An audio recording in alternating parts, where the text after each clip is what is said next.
നമസ്കാരം. ഈയിടെയാണ് ഇസ്രായേലും ഹിസ്ബുള്ള തീവ്രവാദികളും തമ്മിൽ വെടിനിർത്തൽ കരാർ നിലവിൽ വന്നത്. ആദ്യ ദിവസങ്ങളിലൊക്കെ തന്നെ കരാർ ലംഘിച്ചുകൊണ്ട് ഹിസ്ബുള്ള ചില ആക്രമണങ്ങൾ നടത്തി എങ്കിലും കനത്ത തിരിച്ചടിയാണ് ഇസ്രായേൽ നൽകിയത് എന്നുള്ളത് കൊണ്ട് തന്നെ പിന്നീട് അങ്ങോട്ട് ഹിസ്ബുള്ളയുടെ ഭാഗത്തു നിന്ന് യാതൊരു തരത്തിലുമുള്ള പ്രകോപനമുണ്ടായില്ല എന്നുള്ളത് വളരെ ശ്രദ്ധേയമായ കാര്യമാണ്. ഇപ്പോൾ വാർത്തയാകുന്നത് മറ്റൊരു പ്രധാനപ്പെട്ട വിഷയമാണ്. ഹമാസ് ഒടുവിൽ വെടിനിർത്തലിന് സന്നദ്ധമായിരിക്കുന്നു എന്നുള്ളതാണ്. ഇസ്രായേൽ മുന്നോട്ട് വെച്ച വളരെ പ്രധാനപ്പെട്ട ചില ആവശ്യങ്ങൾ ഇപ്പോൾ അവർ അംഗീകരിച്ചിരിക്കുന്നു എന്നും പറയപ്പെടുന്നുണ്ട്. ഒത്തുതീർപ്പ് ചർച്ചകൾക്ക് നേതൃത്വം നൽകുന്ന ഈജിപ്തും ഖത്തറും അമേരിക്കയുടെ മേൽനോട്ടവുമുണ്ട്. അവർ മുന്നോട്ട് വെച്ച പല വ്യവസ്ഥകളും ഹമാസ് തീവ്രവാദികൾ അംഗീകരിച്ചു എന്നാണ് പറയപ്പെടുന്നത്.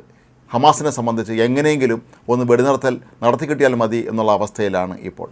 ഇതേ ആവശ്യങ്ങൾ തന്നെയാണ് കഴിഞ്ഞ മെയ് മാസത്തിലും മധ്യസ്ഥ രാജ്യങ്ങൾ മുന്നോട്ട് വെച്ചിരുന്നത്. പക്ഷേ അന്ന് അതെല്ലാം തള്ളിക്കളഞ്ഞ ഹമാസ് ഇപ്പോൾ എന്തുകൊണ്ട് പെട്ടെന്ന് എല്ലാത്തിനും സമ്മതിക്കുന്നു എന്ന് ചോദിച്ചാൽ ഭയന്നിട്ട് തന്നെയാണ് എന്നാണ് അതിന് മറുപടി പറയേണ്ടത്. കാരണം ഗാസയിൽ ഇനി ഹമാസിൻ്റെ പ്രധാനപ്പെട്ട നേതാക്കളൊന്നും തന്നെ അവശേഷിക്കുന്നില്ല. 10,000 പേർ കൊല്ലപ്പെട്ടിരിക്കുന്നു.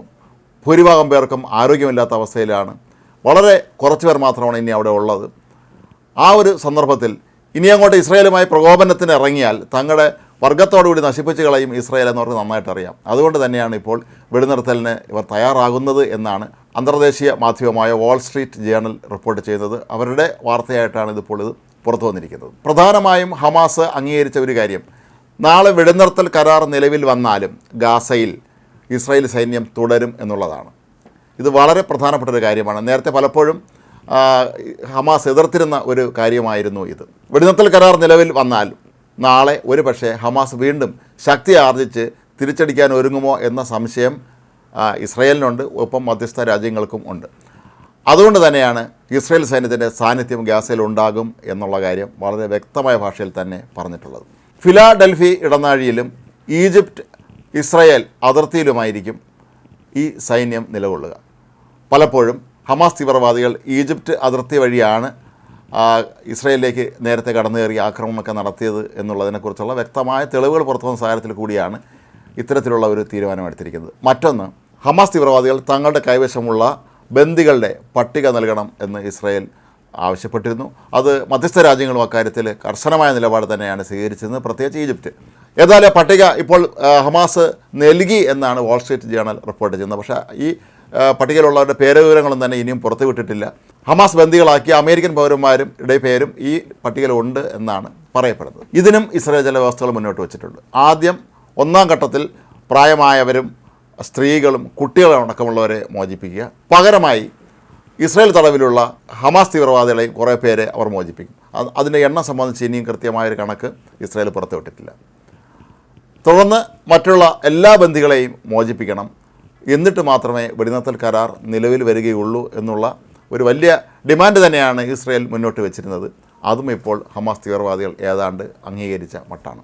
ഹമാസിൻ്റെ പ്രധാനപ്പെട്ട നേതാക്കളായിരുന്ന ഇസ്മായിൽ ഹനിയയും യാഹ്യ സിൻവർ ഉൾപ്പെടെയുള്ള എല്ലാവരും തന്നെ കൊല്ലപ്പെട്ട് കഴിഞ്ഞിരിക്കുന്നു. തങ്ങളെ എല്ലാ കാലവും പോറ്റി വളർത്തിയിരുന്ന ഇറാൻ ആകട്ടെ അങ്ങേയറ്റം കുഴപ്പം പിടിച്ചൊരവസ്ഥയിലാണ് ഇപ്പോൾ കടന്നു പോകുന്നത്. ഇനിയും ഇസ്രായേലിനെ പ്രകോപിപ്പിക്കാൻ ശ്രമിച്ചാൽ ഇറാൻ്റെ കാര്യം കഷ്ടത്തിലാകുമെന്ന് അവർക്ക് തന്നെ നന്നായിട്ടറിയാം. ഇസ്മായിൽ ഹനിയെ വധിച്ചതിന് തൊട്ട് പിന്നാലെ ഇസ്രായേലിനോട് യുദ്ധം ചെയ്യണമെന്ന് ഇറാനിലെ പരമോന്നത നേതാവ് ആയത്തുള്ള അലി ഖമേനി അന്ന് ആവശ്യപ്പെട്ടിരുന്നുവെങ്കിലും തന്ത്രശാലിയായ പ്രസിഡന്റ് പെഷസ്കിയാൻ ഖമേനിയെ ഭവിഷ്യത്തുകൾ പറഞ്ഞ് മനസ്സിലാക്കിച്ചു എന്നാണ് പറയപ്പെടുന്നത്. പിന്നീട് ഇറാൻ ഇസ്രായേലിലേക്ക് നടത്തിയ ആക്രമണത്തിന് അവർ നൽകിയ തിരിച്ചടി ഇറാൻ്റെ പ്രതിരോധ സംവിധാനം മുഴുവൻ തകർത്ത് തള്ളുന്ന തരത്തിലുമായിരുന്നു. അതുകൊണ്ട് തന്നെ ഇനി ഇറാനെ സംബന്ധിച്ച് ഹിസ്ബുള്ളയോ ഹമാസിനെ ഒന്നും തന്നെ സഹായിക്കാൻ പറ്റിയ ഒരു അവസ്ഥയിലല്ല അവർ. മാത്രമല്ല ഹമാസിൻ്റെ ഹിസ്ബുള്ളയുടെയൊക്കെ തന്നെ ശക്തി കേന്ദ്രങ്ങൾ മുഴുവൻ തകർത്ത ഇസ്രായേൽ ഇപ്പോൾ സിറിയയിലുള്ള അവരുടെ ആയുധ ശേഖരം മുഴുവൻ നശിപ്പിച്ചു എന്ന് മാത്രമല്ല അവരുടെ യുദ്ധക്കപ്പലുകളും മുഴുവൻ കടലിൽ മുക്കുകയും ചെയ്തു. അപ്പോൾ ഇനി ഒരു തരത്തിലും ഇറാന് ഇവരെ ഒന്നും തന്നെ സഹായിക്കാൻ പറ്റാത്ത അവസ്ഥയിലാണ്. അത് ഹമാസ് നേതാക്കൾക്കും നന്നായിട്ട് അറിയാം. അതുകൊണ്ട് ഇനിയുള്ള ദിവസങ്ങളിൽ എങ്ങനെയെങ്കിലും ഒത്തുതീർപ്പുണ്ടാക്കി തൽക്കാലം സ്വന്തം തടി രക്ഷിക്കാൻ തന്നെയായിരിക്കും, അല്ലെങ്കിൽ ജീവൻ രക്ഷിക്കാനായിരിക്കാം ഒരു പക്ഷേ ഹമാസിൻ്റെ നേതാക്കൾ ശ്രമിക്കുക എന്നുള്ളതിൻ്റെ വളരെ വ്യക്തമായ തെളിവ് തന്നെയാണ് ഇപ്പോൾ വാൾ സ്ട്രീറ്റ് ജേർണൽ പുറത്തുവിട്ടിരിക്കുന്ന ഈ ഒരു വാർത്ത. ഹമാസ് കീഴടങ്ങുക തന്നെയാണ്. നേരത്തെ പലതവണ ഇസ്രായേലിനെയും മറ്റും വെല്ലുവിളിച്ചിരുന്ന ഹമാസിനെ സംബന്ധിച്ച് ഇനി അവർക്ക് പിടിച്ചു നിൽക്കാൻ കഴിയില്ല. കാരണം കയ്യിൽ പണമില്ല, ആയുധമില്ല, ആളില്ല, ഒന്നുമില്ലാത്ത ഒരവസ്ഥയിൽ ഇനി കീഴടങ്ങുകയല്ലാതെ വേറെ വഴിയില്ല എന്ന് ഹമാസിൻ്റെ നേതാക്കൾക്ക് നന്നായിട്ട് അറിയാം. തങ്ങളുടെ കൈവശമുള്ള ബന്ദികളുടെ പേരുവിവരങ്ങളും മറ്റും നൽകാനും അവരെ കൈമാറാം എന്ന് ഉറപ്പ് നൽകാനുമൊക്കെ ഹമാസിനെ പ്രേരിപ്പിക്കുന്ന അല്ലെങ്കിൽ നിർബന്ധിതരാക്കിയത് ഈ ഒരു ഭയം തന്നെയാണ്. ഇസ്രായേൽ ഇനി അങ്ങോട്ട് ഇറങ്ങിയാൽ പിന്നെ ഹമാസ് ബാക്കി കാണില്ല എന്നവർക്ക് നന്നായിട്ടറിയാം. ഉള്ള നേതാക്കന്മാർക്കെങ്കിലും സ്വന്തം ജീവൻ രക്ഷിക്കേണ്ടത് അത്യാവശ്യമായതുകൊണ്ട് തന്നെ ആയിരിക്കാം ഇപ്പോൾ ഇത്തരത്തിലുള്ള ഒരു ഒത്തുതീർപ്പിന് വഴങ്ങുന്നത്. നേരത്തെയും ഹിസ്ബുള്ളയുമായ ഒത്തുതീർപ്പിന് തയ്യാറായ സമയത്ത് പോലും അന്നും ഹമാസ് തങ്ങളും തയ്യാറാണ് എന്ന് പറഞ്ഞിരുന്നു. പക്ഷേ അവർ മുന്നോട്ട് വെച്ച പല ആവശ്യങ്ങളും അംഗീകരിക്കാൻ കഴിയാത്തത് കൊണ്ടാണ് അന്ന് വെടിനിർത്തൽ കരാർ നിലവിൽ വരാതെ പോയത്.